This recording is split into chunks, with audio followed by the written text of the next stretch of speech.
It's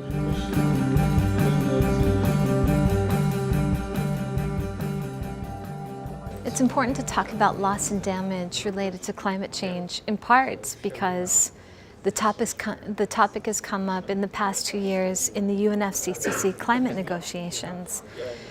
Science has been talking about the idea of loss and damage for a while. Maybe they've been talking about it in terms of limits to adaptation, but the story is a little bit like this.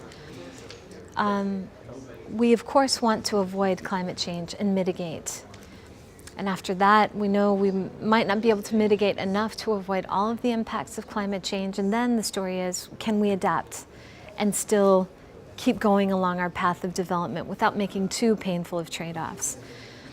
But science is now starting to indicate that there are really critical areas: food security, water security, maybe human mobility, other transboundary issues, where we just might not be able to do enough to avoid the negative impacts of climate change. And I think that's one of the things that we've been talking about here with some of the best scientists in the world working in the climate change arena. What if all we can do isn't enough? What do we do then? And I think that's a fundamental question to ask, both in terms of science as well as action, operational, policy kinds of agendas.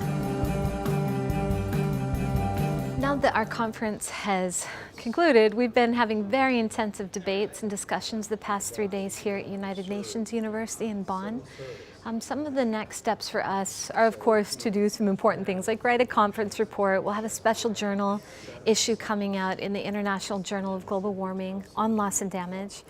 We're looking ahead towards the June climate talks. Those will also be here in Bonn, and talking to a widening group of scientists, experts, decision makers, and talking to them about some of the perspectives on loss and damage that we've heard here. Looking a little bit farther down the road, the year 2015 is a very important policy year. You'll have a substantive look at the Millennium Development Goals and Sustainable Development Goals, and that all in an effort to define a post-2015 agenda.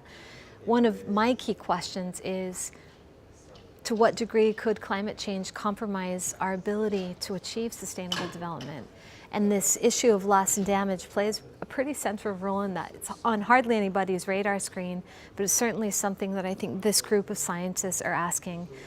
If we can't adjust enough, could climate change erode some of the very basis of sustainable development that we're working so hard to achieve? So for me, that's a little bit farther on the horizon, but certainly a key question moving forward.